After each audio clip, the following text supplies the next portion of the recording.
This is the worrying situation thousands of Ghanaian migrants go through, especially in the Gulf region, including Kuwait, Qatar, Iraq, and Saudi Arabia. A study by the US Department of State in 2013 estimated that globally, the number of people trafficked yearly ranges between 600 and 800 million. Ghana is part of this statistic. Is it a challenge of lax security at the airports, or how do these girls make it to the Gulf states when the bilateral agreement that made it easy to travel to the Gulf region has been cancelled? The chief protocol at the Ministry of Foreign Affairs, Dr. Joseph Ago, blames middlemen, popularly known as Goro boys, who aid the girls to get around the system. Recently, there was this meeting in the ministry where some stakeholders, both from Ghana and from some of the Gulf states and the Arab cities, were called to a meeting on how to streamline the whole process. You see, now, we still have the Goro people in the system, and unfortunately, our women try to use some of these unapproved routes of using the Goro people to get access by way of documentations to travel. They get there, the passports are collected from them, and then when they are in a problem, there's no any other way out. So these are some of the Why are we finding it difficult in dealing with this challenge? We are finding it difficult to deal with the challenge basically because we do not, as a people, we do not want to do the right thing. There are a lot of opportunities here. The monies that you pay for these agents to go looking for non-existent jobs will have given you some good job doing. You can set up a small scale, whatever you have, and start doing it. But it is like everybody's in a hurry to go outside. And one person who was in a hurry to fly out of the country is 28-year-old Fidelia Ajete. She's also a Saudi returnee. She's currently unemployed. She fell for the sweet lies about good life in Saudi Arabia. Life in her dream paradise turned out to be hell, a place of torture. The condition is very bad because they will not give you a time to rest. They will not allow you to rest. They will give you their food. We even send our food there, they reject it. So they will give you their own food. But it's difficult for us to eat the food. So as you wake up, I actually wake up in the morning, 4 a.m. I'll be working until 12 p.m. in the night. Then I'll wake up the next day, 4 a.m. again. So you wash, you clean the rooms, the tiles, you can go and mop the wall. Those things I do. So they don't give me a room to sleep. They give me a hall. The bath that they gave me, that the place I bath, I go to private, I even dress myself in the bath. The lady didn't allow me to dress in their room or the hall. But there's so many rooms there that they can give me, but they didn't give me. So why did they do that? I don't know. But before you go, my agent, the one who do the passport, everything for me, told me that they will be giving me a place to stay, to sleep. I will be there with my phone. Even they will buy me a phone to call my people in Ghana and heard about them. They will also know that I went and read. The day that I reached the house, the lady, she took my bag, she took my phone. I was having 2 phones. She took the phone. She told me that I will not use phone in their house. Fidelia was virtually living a life of a prisoner, a life she never dreamed of when her agent first talked her into the idea. She never expected to be greeted by such condition. She was often locked up in the room and abused, she says. My agent also told me that he is doing that work for so many months or years now. So many ladies are there they passed through his hand before they were there. They didn't complain about anything. But when I go to the place, it was very bad for me. So I called my agent that I want to come back to Ghana. He said, no way. There's no way that I can go to Saudi. For he spent so lot of money for my transportation, my ticket, my passport. So I can't come back just like that. I have to spend almost 1 year. And I told him the condition is very bad for me. And I even get sick. I got sick in the house. Blood is coming into my nose. So every day I'm crying. I told the lady that if she don't want me to go out, I'll go. So they lock the house everywhere. There's no place you can run. There is no place that you can get and run. So I was there. I told her that I will not work. I will not work again until she took me to the airport, then I'll go. Did you feel like you were a prisoner when you were locked in the house? Yes, I feel like that. Because they doesn't understand my language. The woman understand English small, but if I'm complaining about something, she also don't understand me. Her own too, I'm not understand her. So I'm like prisoner. Even the time we come to the deposit center, that place is a prisoner.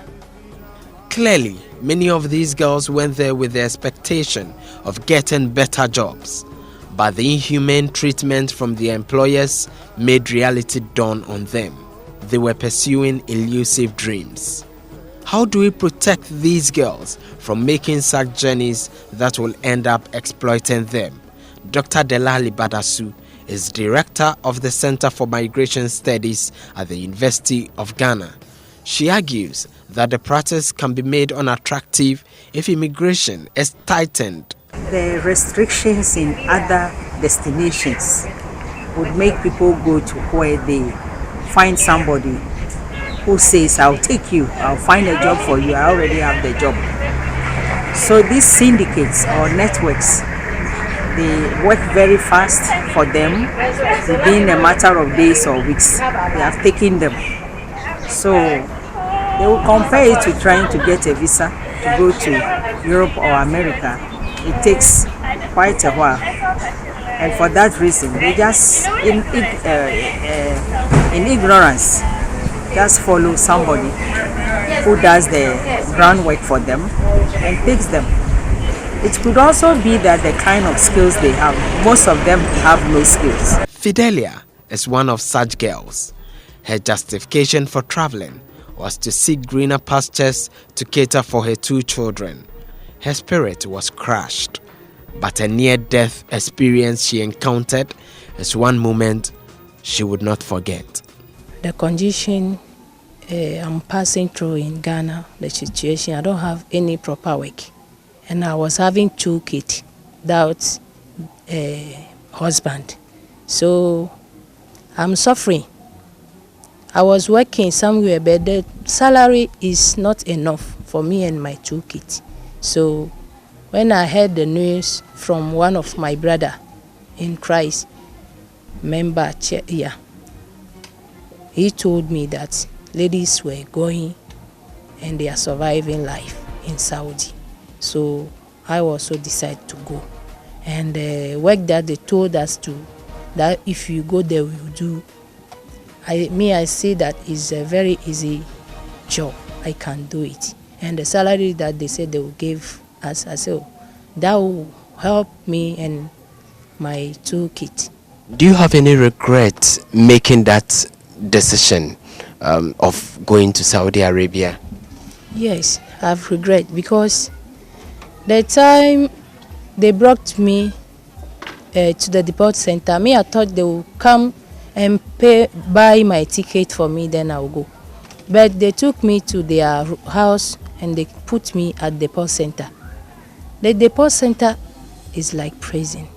If you are sick, there is no medicine for you. But there is a hospital there that they told us you can go for medicine. if you are sick. But the time that I fell sick, my head, every day, if it's not about God, I'll be dying. I would have been dying. Stories by these victims pushed me to infiltrate the circles of these syndicates that specialize in trafficking teenage girls to the Gulf states.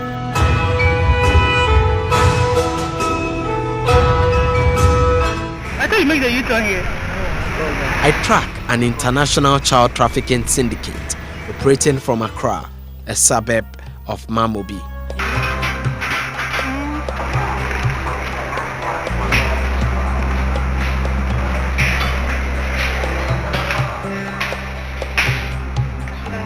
Yeah, come. Address is for me there, your name and telephone. Okay. There's no paper there. Just hold on. Yes, Brother James, how are you today? Where are you now?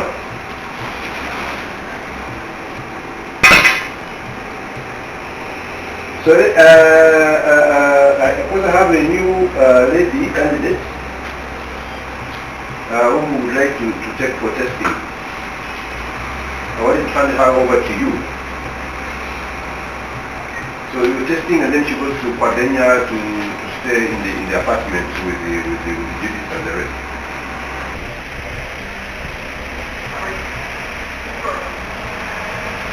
This Arabian, whose name we are withholding for security reasons, is looking for girls who are slim and between the ages of 18 and 22. He promises to provide free accommodation, travel documents, passports, and juicy jobs in Dubai, Kuwait, Malaysia, and Saudi Arabia. So his mode of operation is to scout for girls at pubs and urges them to help him recruit girls from the hinterlands. Each girl these agents are able to get, he pays 200 cedis per head. So he has individuals at passport office who work on these vital documents for these girls. Meet my friend, MFR. She's just coming from the Volta region. Let's sit for business. Can I drink? Give us some food in the fridge. Oh, we just ate something before we coming, so she's okay, right? But if you want a drink, there's a drink. Something to drink. Something. Okay, let me get some. Hope you are fine. I'm alright. That's good. We come from Cape Verde. From Volta region? Volta region. Yeah, I went down to Volta region. Yeah. My yours came, right. She's the only one that followed me. The many one said she has to come and see witnesses that I'm not lying to her. So now, you see that I'm not lying to you, right? Yeah, she's healthy.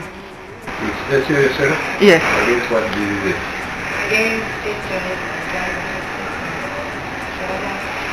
Hepatitis. Hepatitis B, hepatitis C, tuberculosis, Okay. and HIV. I've tested for all those. You've tested for all those. So you're going to test your brain. And when you leave this country, when you get there, they will test you. Yes.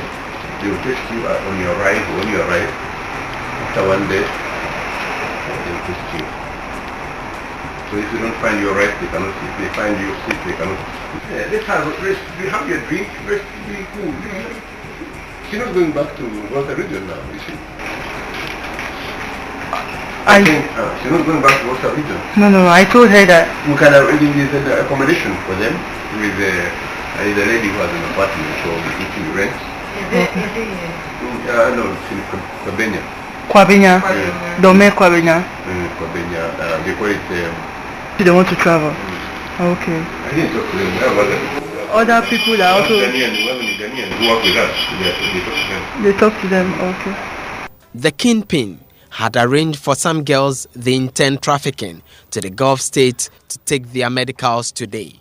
So we laid surveillance to monitor their movements at Mamobi. These girls were taken to an uncompleted house where they had a nurse to take their blood for testing. They intend camping the girls and get them out of the country. They had an official from the passport office on standby to assist this Arabian, fake birth certificates and passport for these girls. How they are at it, we swoop on them. I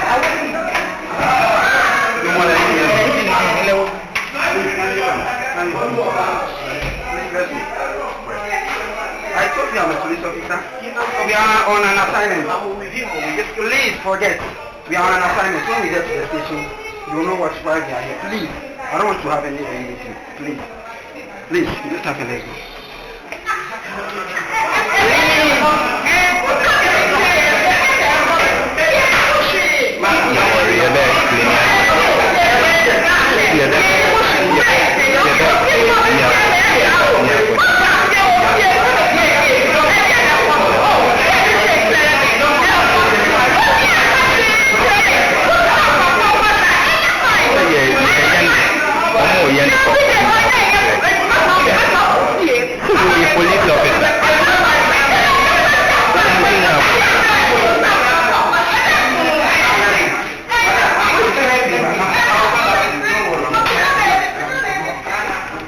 This is but a little success over this trafficking syndicate. The Gender and Social Protection Ministry is looking at formalizing the activities of agents who aid these girls to the Gulf states. How this policy will protect girls from abuses is another issue for debate. Otiko Jaba is Minister for Gender and Social Protection. We have a whole secretariat for human trafficking, and we've been able to speed up things. With the Ministry of Interior, we've been able to get, how do you call it, Société Générale to fund the wall. The wall was broken and cattle and children could escape. So we went together with Honorable Ambrose to visit the shelter at Medina.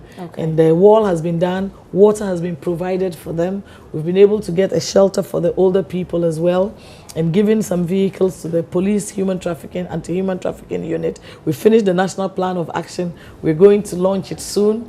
And so we are working hard to ensure that we are able to track these young girls. The one thing we want to do is to have a job creation center for them, so that the unscrupulous people who take them away and abuse them, we get rid of them. You have to have a license to be able to, or an accreditation to be able to take people out. But some people are taking advantage of it because we haven't finished all these activities. And so as a new minister of social protection, we are to lead the process. Already we had a meeting, our staff as well as national security and interior and foreign affairs have come together to look at what the way forward, because it's becoming a big problem. At the airport, we have security agencies that we have trained, 30 of them by the ministry, to identify them. I understand that loads of young girls are carted out through these airplanes and things. And so the countries involved, like the Libya and the Kuwait and have you, we are going to have a discussion with them through the Ministry of Foreign Affairs, so that we find a way of making it a job center, so that when they have a job, so that when they are going out, they come and register with us. We know that Otiko is in Kuwait, and when she goes there, the embassy knows that Otiko is in Kuwait. She's working at house number so and so, and we can track them. If she has a problem, she knows that she can go to the embassy of Ghana. Ghana embassy, wherever is Ghana. So please don't allow yourself to be trafficked. If it happens and you are lost, please go to the embassy, because these are Ghanaian children, especially the young girls. Foreign Affairs Minister Shelley Ayoko Butche wants the abuse on young migrant girls condemned by authorities in the Gulf region. Her plea is for them to punish caretakers who maltreat these girls. Essentially, the vision to make Ghana work again is anchored on the fact that in an era of economic diplomacy, our foreign policy must be used as a tool to achieve results in the growth, expansion, and diversification of our economy. In other words, The implementation of our foreign policy must be relevant and result in the enhancement of the welfare of our two citizens. It is in pursuit of this goal that on assumption of office, I directed the management of the ministry to create the Economic Trade and Investment Bureau, ECTIB. This bureau is responsible for the coordination of all activities relating to trade and investment between the ministry and its missions abroad and our foreign partners. Our objective is to use diplomacy to give enhanced protection for our citizens abroad. After all, an attack on any Ghanaian anywhere is an attack on the sovereignty of Ghana. This point must be stressed as we continue to receive reports of abuse of our citizens who are recruited by job agents to go to work in some Gulf states.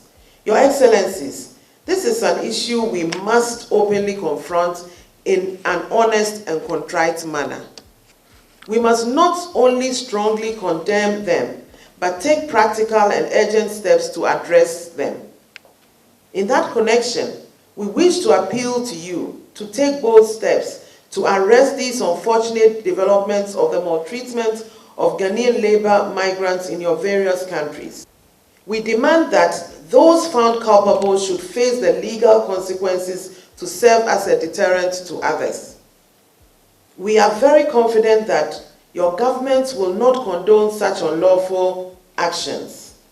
Therefore, if we can work collectively to stem this negative trend, Ghanaians will no longer live with a wrong perception that countries in the Gulf region are notorious places for maltreatment of hired migrant labor. Excellencies, I must admit that the growth of democracy on our continent is threatened by the spread of terrorism, and I wish to reiterate that the government of Ghana will continue to play a pivotal role in the peace architecture of the West African sub-region and the African continent as a whole, and also continue to support efforts of the international community in bringing peace to the various theaters of conflict. Furthermore, the government of Ghana notes that the issue of migration to Europe is still topical, and while the EU countries grapple with its management, African countries and Ghana in particular is having to do some introspection regarding push factors which trigger such flows. Accordingly, government has taken a number of initiatives, including the creation of the Youth Enterprise Support Scheme to help ameliorate the situation. I wish, however, to underscore the fact that migration is not inherently evil, but can be of mutual benefit to both the originating country and destination country. In that regard, there is the need to handle migration issues humanely and also ensure the dignity of affected people and the protection of their human rights in line with international conventions. I wish to assure you that Ghana stands ready to cooperate with our European partners in tackling the issue.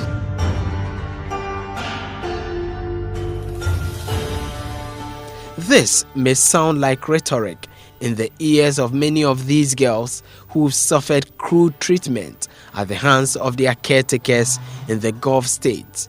Miriam, however, thinks otherwise on what the Foreign Affairs Minister proposes in dealing with the exodus of girls to the Gulf region. Do you regret making this trip to Saudi Arabia? Yes, I regret, because Saudi there is not good for human or Ghana people to be going there.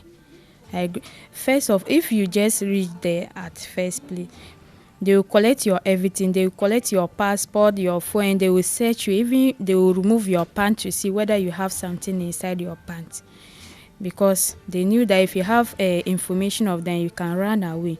So they will search you and they collect my passport, my everything, and then my phone. I don't have anything before I came back here. If there is any advice you'd want to give to people wanting to go there, what would you tell them? I would like them to stop going to, or I would like this Mr. Pre, because if you say somebody to stop going there, the person will think that you went there and make a lot of money, and you want her not to go there. So I would like to advise my fellow friends that they should stop going there. We are not getting anything there. If you go there, sometimes you may go there and you die. Because me, the way I see that my friends, and then what they did to me, I don't want my dog to even go there, not to talk of human